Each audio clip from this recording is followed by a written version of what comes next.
It's funny how a house can feel so full and yet so utterly empty, isn't it?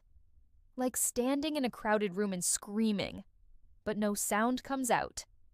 That's how most days felt. Before, well, before he came. Before the quiet hum of my life turned into something else, something unsettlingly loud inside my own head. I remember standing right here, leaning against the kitchen counter, the granite cold against my back, listening to the silence. Benjamin was upstairs, probably working. Always working. That was his escape, I guess. Mine? I hadn't found one yet.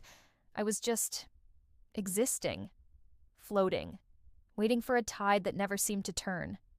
And then the doorbell rang, and everything started to shift subtly at first, like a tremor you barely feel until the ground starts to crack beneath your feet. I thought I knew the landscape of my life, the predictable plains of my marriage, the quiet ache of being, well, just being Madison, Benjamin's wife. But I was wrong. So wrong. The person who walked through that door wasn't just Benjamin's son. He was like a mirror, reflecting back everything I'd tried so hard to ignore, everything I was missing. And the choice I eventually made, it haunts me. It sits heavy in my chest, a constant reminder of the line I didn't just cross, but obliterated.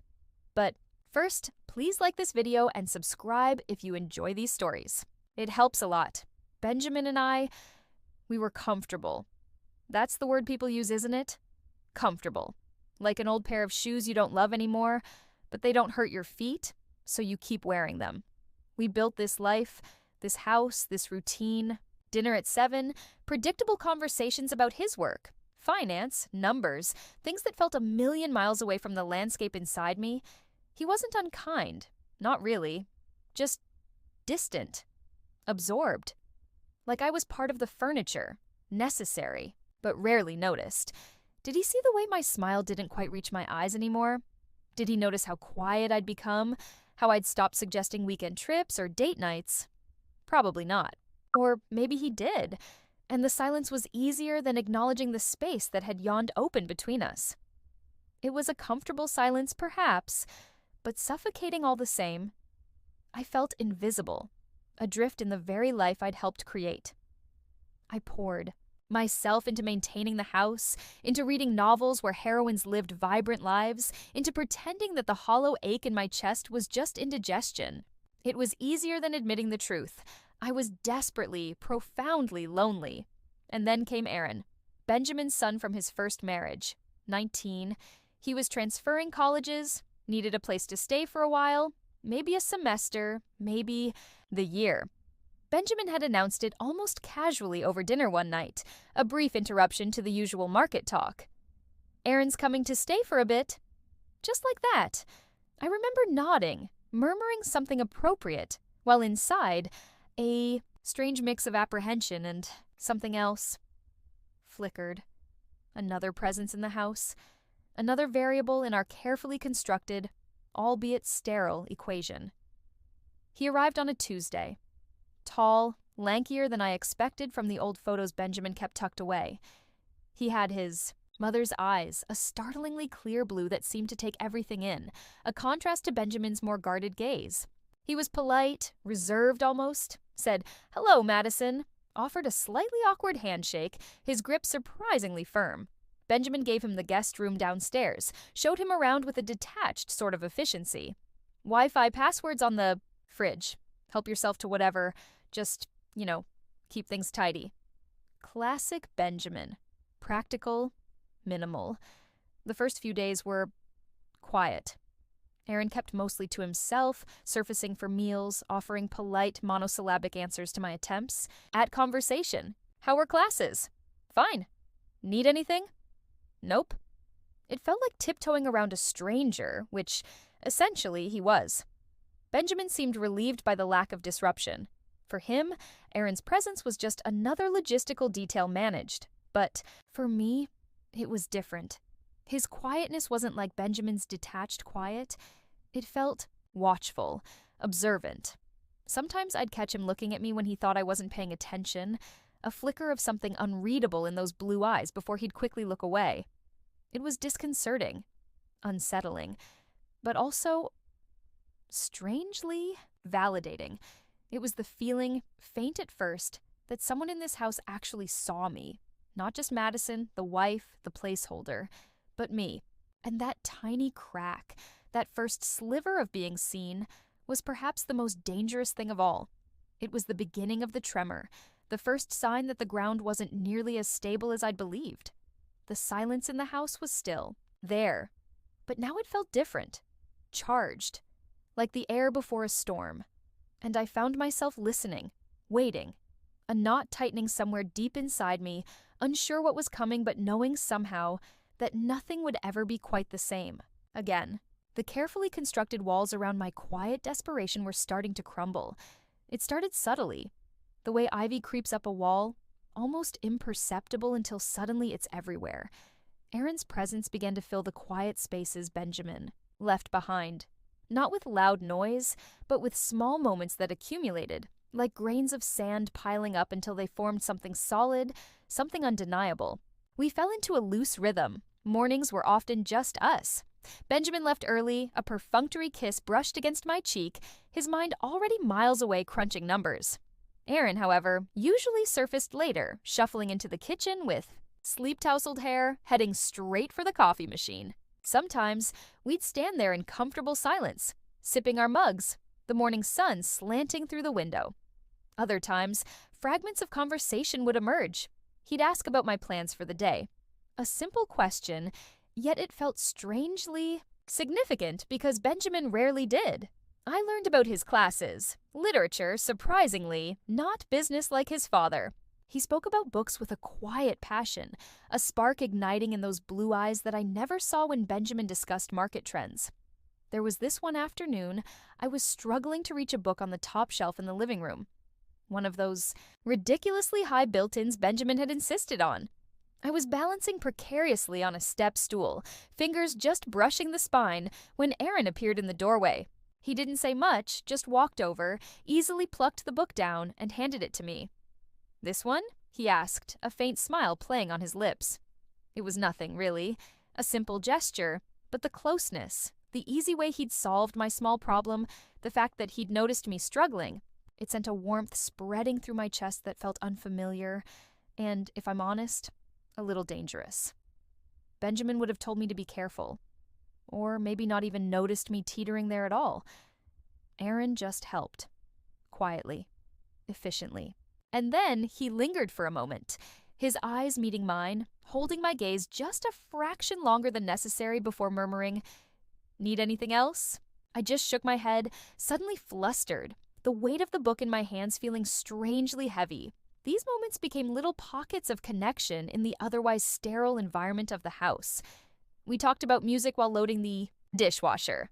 He introduced me to bands I'd never heard of, sharing his earbuds, his shoulder brushing mine as we leaned against the counter. I found myself cooking things I knew he liked, listening for the sound of his key in the door, anticipating those brief exchanges that punctuated the long, quiet hours. It was wrong, wasn't it? This small thrill, this spark of anticipation centered around my husband's son. A wave of guilt would wash over me sometimes, cold and sharp, usually late at night when the house was silent, and Benjamin snored softly beside me. I was his wife. This was his child. What was I doing? What was I feeling? I'd tell myself it was just loneliness, just gratitude for someone breaking the monotony. Anyone would feel that way, wouldn't they? But deep down, a more unsettling thought began to whisper. It wasn't just anyone. It was him. Benjamin remained oblivious. Wrapped up in his world, he seemed content with the surface-level harmony. He'd occasionally ask Aaron generic questions about school at dinner, nod absently at the answers, and then steer the conversation back to his day.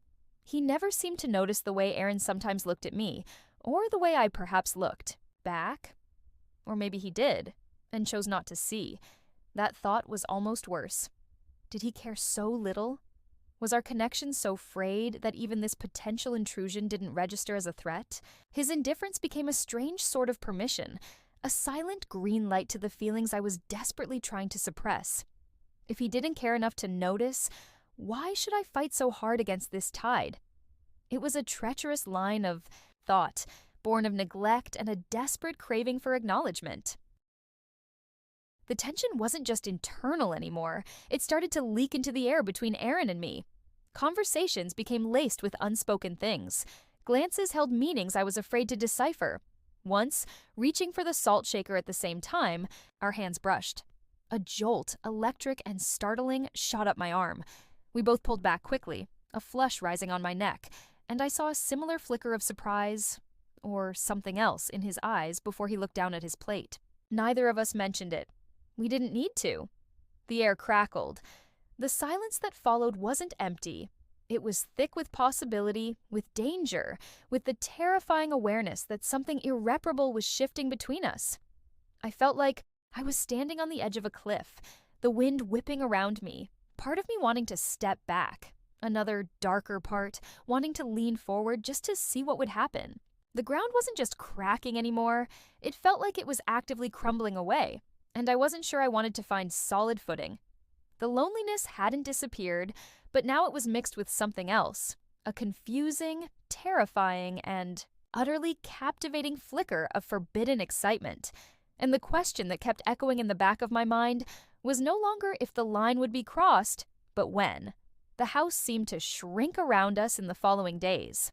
Every accidental touch, every shared glance felt magnified, echoing in the charged silence.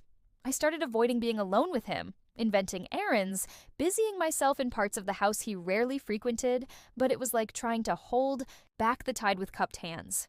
The awareness of him was constant, a low hum beneath the surface of my thoughts. Benjamin remained the fixed, distant star in our strange little constellation, oblivious to the gravitational pull warping everything around him. His predictability, once a source of quiet frustration, now felt like the only stable thing in my tilting world. Yet, it offered no real anchor. It only highlighted the growing chaos within me. I was trapped in a loop of guilt and yearning, ricocheting between wanting to run and wanting something else. Something I couldn't even fully admit to myself. Then came the evening that ripped the fragile veil completely. Benjamin was working late, a common occurrence. Rain lashed against the windows, isolating the house further, cocooning us inside. Aaron had retreated to his room after dinner, and I was upstairs, tidying our bedroom, folding laundry, the mundane tasks I clung to, trying to impose order on the growing internal disorder. Our room felt particularly cold that night. Filled with the ghost of intimacy, the space Benjamin occupied beside me in bed feeling miles wide even when he was there. I decided to grab an old photo album from the study, hoping for a distraction, a reminder of simpler times perhaps. The study. Benjamin used it sometimes, but increasingly it had become a storage space for things we didn't know where else to put. Old electronics, boxes of papers, forgotten hobbies. As I approached the study door, which was slightly ajar, I heard a faint sound. Music? No. Voices. Muffled, curious, maybe slightly apprehensive. Was Benjamin home early? I pushed. The door opened gently and froze. Aaron was sitting at the old desk, his back partially to me, hunched over Benjamin's old laptop, earbuds dangling loosely around his neck, the sound barely audible but unmistakable. My breath hitched. On the screen, illuminated in the dim light, was us, Benjamin and me. Years ago on a vacation, looking impossibly young and carefree, laughing. But it wasn't just photos. It was a video clip, one I hadn't thought about in years, one that was intimate. Not explicit, not pornographic, but private. Very private. Us kissing on a moonlit beach, whispering things meant only for each other, a moment capturing a connection, a fire that felt like it belonged to two entirely different people, not the couple we'd become.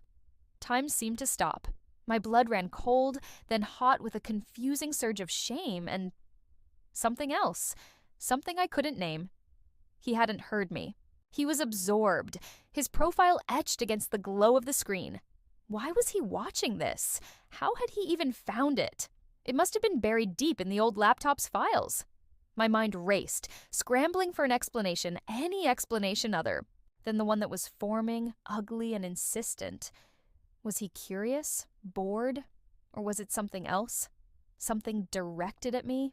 The air thickened, heavy with unspoken questions and the ghost of my past self, vibrant and desired on that screen. I must have made a sound, a tiny gasp, because his head snapped up. His eyes widened in shock, maybe horror, when he saw me standing there. He slammed the laptop shut instantly, the click echoing unnaturally loud in the sudden silence. He ripped the earbuds out, scrambling to stand up, his face flushing a deep crimson. "Madison, I didn't hear you," he stammered, avoiding my eyes, looking anywhere but at me. "I was just looking for some old photos." Benjamin said, "There might be some on here." His voice trailed off, the excuse flimsy, transparent. We both knew what he'd been watching. The air crackled with excruciating awkwardness, shame, and a terrifying undercurrent of shared forbidden knowledge. I couldn't speak. My throat felt tight, constricted. Anger warred with embarrassment, confusion with a strange, disorienting flicker of exposure. He had seen a version of me that even I rarely remembered, a version Benjamin seemed to have forgotten entirely. He had seen me desired, alive, connected in a way I hadn't felt in years, and he, Aaron, had been watching it, alone, in the dark. The implications hung heavy and toxic in the air between us. I should go," he mumbled, finally looking up, his blue eyes clouded with something I couldn't read. Guilt, definitely, but maybe something more complex. He practically fled the room, leaving me standing there, trembling slightly. The image from the laptop screen burned into my mind. The silence he left behind wasn't empty. It was suffocating, filled with the wreckage of unspoken boundaries. The ground hadn't just crumbled, it had given way entirely, plunging us both into a new, dangerous, and terrifyingly intimate territory. The line hadn't just been blurred, it felt like it had been irrevocably crossed, even though nothing physical had happened. The shared knowledge, the stolen intimacy, the raw exposure. It changed everything. And the most frightening part, a tiny, treacherous part of me, deep down, didn't entirely wish I could take it back. The silence that fell between Aaron and me after that night in the study wasn't empty. It was thick with unspoken words, vibrating with the energy of what had happened. It was a living thing, breathing in the spaces he quickly vacated when I entered a room, exhaling in the awkward pauses that stretched during the rare moments we couldn't avoid each other, usually under Benjamin's oblivious gaze at the dinner table. I didn't confront him. What would I have said? "Why were you watching that? Did you enjoy seeing a version of me your father seems to have forgotten exists?" The questions themselves felt like a betrayal, a step further down a path I wasn't sure I wanted to tread. And honestly, a part of me was terrified of the answer. Terrified it might confirm the confusing mix of violation and validation churning inside me. So, we navigated around each other, two celestial bodies knocked off course by a collision, now orbiting in a new, unstable pattern. The casual ease we'd sometimes shared before, those fleeting moments of connection over coffee or music, evaporated, replaced by a hyper-awareness, a tension so palpable I felt I could almost taste it, metallic and sharp like fear. When our eyes met now, it wasn't with curiosity or faint smiles. It was with the jarring recognition of a shared, inappropriate secret. A flicker of heat, shame, maybe even fear would pass between us before one of us inevitably looked away, retreating back into our separate corners of the house. He seemed as eager to avoid me as I was him, his previous quiet observation replaced with a studied effort to be invisible whenever I was near. The dynamic had shifted irrevocably. We were no longer just stepmother and stepson navigating a slightly awkward cohabitation. We were two people bound by a moment of transgression, a moment that exposed the fault lines not just in our family structure, but deep within me. My own reflection started to feel alien.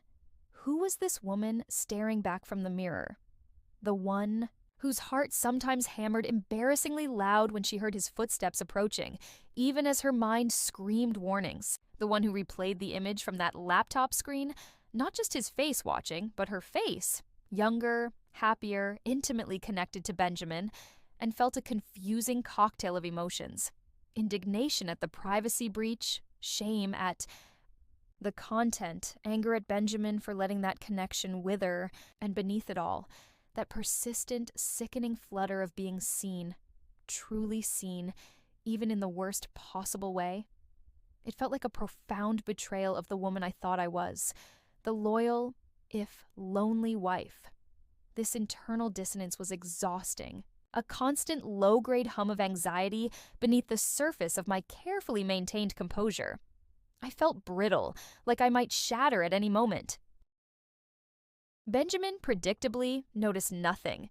He moved through the strained atmosphere of the house like a ship passing through fog, commenting on the weather, relaying anecdotes from work, oblivious to the undercurrents swirling around him. His unawareness, once just a source of quiet sadness, now felt like an active participant in the drama.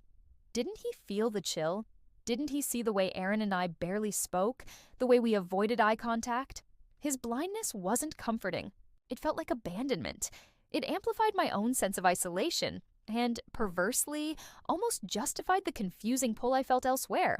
If the center wasn't holding, wasn't it natural to grasp for something, anything else? It was a dangerous thought, I knew, a slippery slope paved with rationalizations born from neglect. The house itself felt different. The air, once just quiet, now felt heavy, stagnant with unspoken tension. Meals were eaten quickly, conversations, stilted and superficial, mostly between Benjamin and Aaron about logistics, classes, schedules, weekend plans that pointedly didn't include me. Aaron often took his meals to his room. I found myself doing the same, retreating to the hollow comfort of my bedroom, the photo album from the study lying untouched on my nightstand. The memory of that night, of what he saw, of what I felt, had created a chasm. We were all living under the same roof, but we might as well have been on different planets.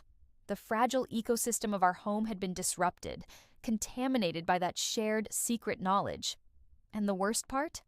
I didn't know how to fix it. I didn't even know if I wanted to. The loneliness was still there, a constant ache, but now it was tangled with guilt, confusion, and a strange, persistent awareness of Aaron, not just as Benjamin's son, but as the sole witness to the ghost of my own lost intimacy, and perhaps the catalyst for something terrifyingly new. The status quo was broken, the pieces scattered, and I was left standing in the wreckage, unsure where to even begin picking them up. It's been months since that night in the study. Months of living in this strange, suspended reality where everything looks the same on the surface, but the foundations beneath feel fractured, unstable. Aaron is still here. His semester turned into a year, a decision Benjamin made with his usual lack of consultation, citing convenience and finances. So, the awkward dance continues, the careful avoidance, the silences thick with unspoken history. Sometimes I wonder if Benjamin senses anything at all, if the constant low-level tension registers even slightly, but if it does, he gives no sign. He remains steadfastly himself, preoccupied, predictable, encased in the bubble of his own world. His obliviousness is no longer just frustrating. It feels like a character trait I have to navigate, like a piece of furniture constantly in the way.